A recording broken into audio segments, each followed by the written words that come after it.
Hey, everybody, welcome back to the podcast. You're listening to the longest running superhero role playing game on Earth. I'm your host, the Game Master, and today we're talking about Woodstock, the moon landing, Supergirl, changelings, and just all sorts of stuff.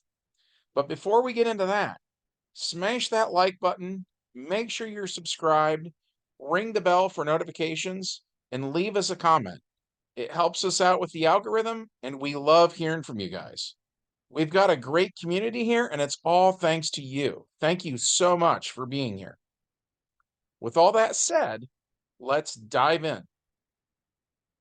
The prologue to this one takes place in July of 1969, when millions of people around the world watched astronauts on the moon. What the changelings refer to as glamour exploded back into the world in that moment because so many people had this sense of wonder and awe. And like we'd said in earlier games, a lot of the stuff from Changeling the Dreaming kind of died out in the Middle Ages because of things like the Black Death and stuff like that, right? So the moon landing is the opposite effect. And all of a sudden now, starting in 69, changelings are going to start to be born again in the world.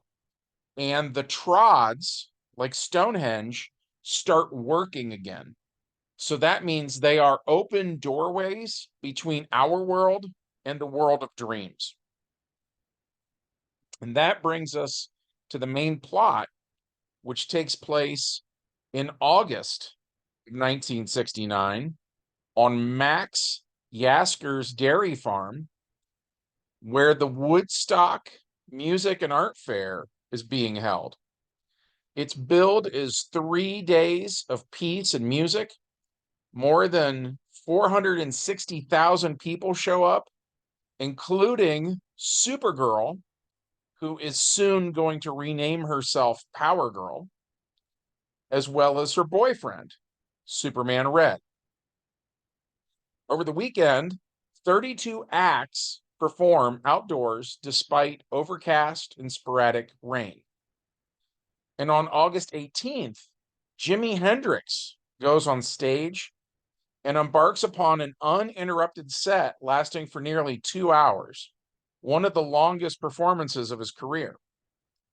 And the audience is a djinn who looks like a young human man with dark hair, glasses, a large gold peace sign necklace, and a psychedelic purple shirt. His name is Vincent Destine, and he's a member of an ancient family known as Clan Destine.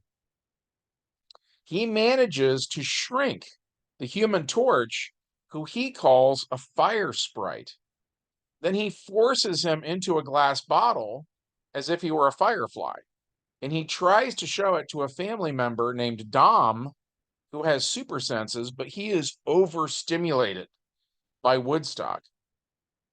Some police officers hear Vincent speak, with a British accent, and they call him a limey, saying they have enough freaks here already. And the cops start clubbing him with their nightsticks.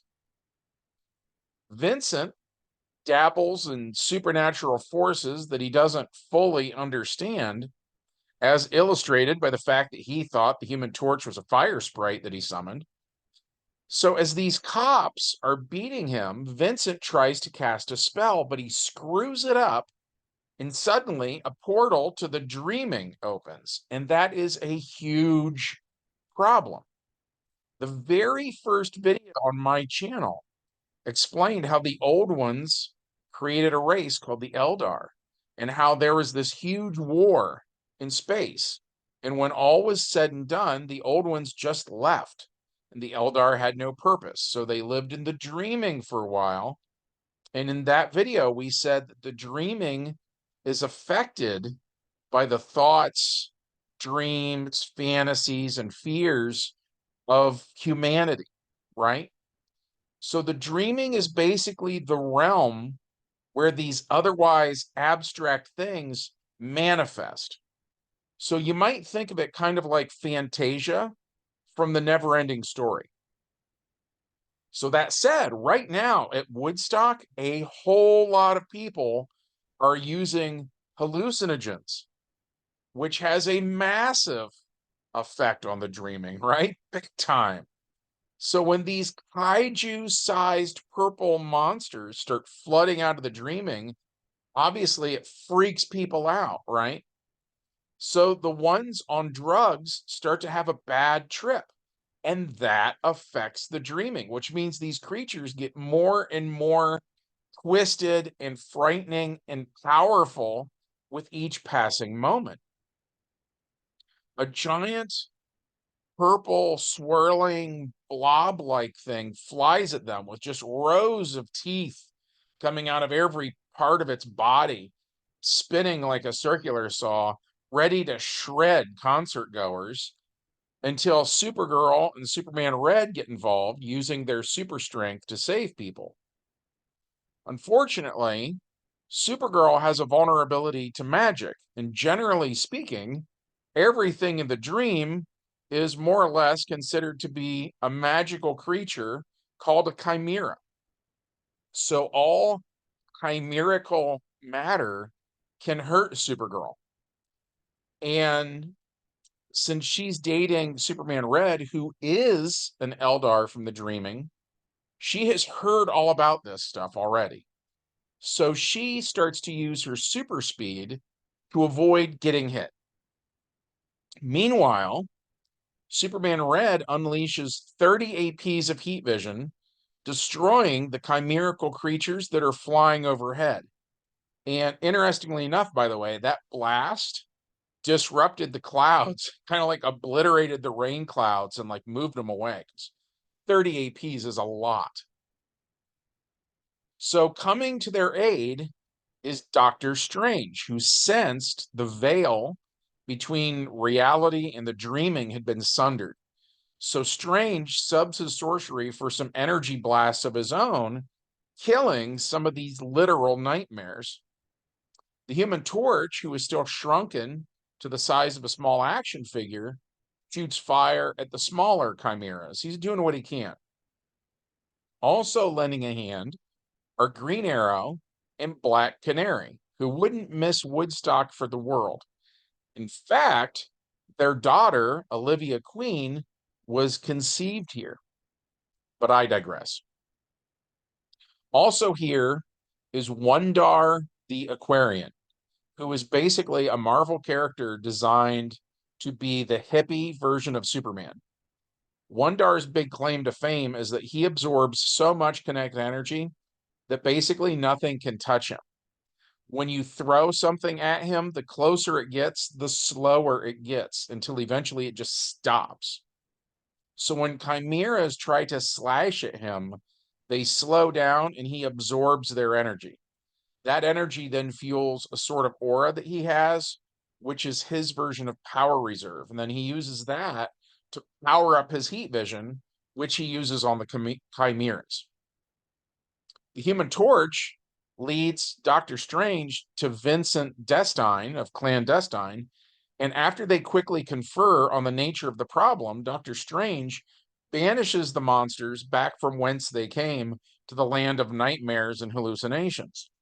He also returns the Human Torch to full size, and then he returns to his Sanctum Sanctorum in New York, and Vincent Destine is taken there as well. And Jimi Hendrix and all the other musicians gathered here come over to thank the remaining superheroes for saving everybody's lives. Hendricks in specific asks if there's any way he could repay them. Supergirl says there's no need for thanks, they're happy to help. Green Arrow says the heroes were repaying them for putting on such a groovy show. But Superman Red says he would love a guitar lesson. And since the superheroes just saved the day, Hendricks says, who am I to say no, man? So the legend himself, Jimi Hendrix, gives everyone here a guitar lesson. And in the DC Heroes RPG, musician is a sub-skill of the artist skill, and that defaults to the character's influence attribute, which in the case of Superman Red is 25 APs.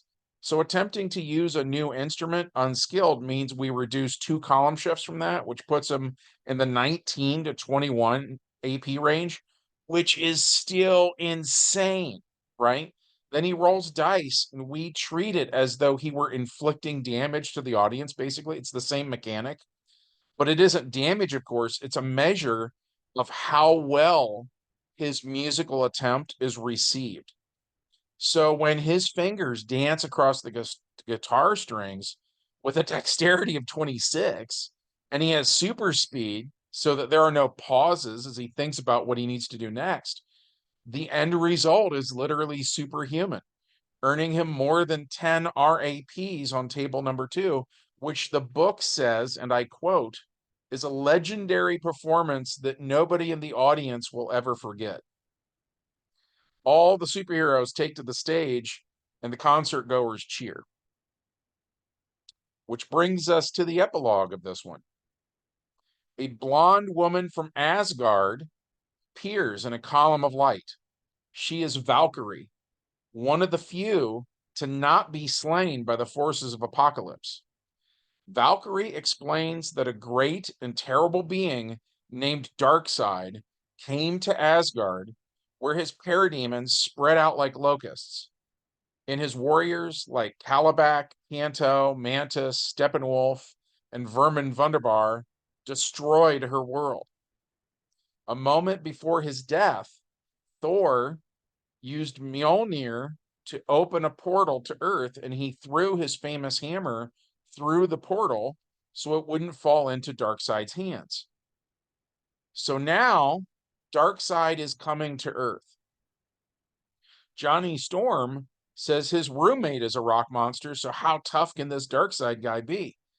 But Valkyrie insists that Darkseid might be the single most powerful being in creation, and the heroes are woefully unprepared for his arrival, which is where we will end this one at. We had fun playing this one. We hope you had a good time listening to it. If so, as always, smash that like button, make sure you're subscribed, ring the bell, and leave us a comment. From everyone here at the longest running superhero role-playing game on Earth, we hope all you guys have a great week, and we'll see you in the next adventure. Bye.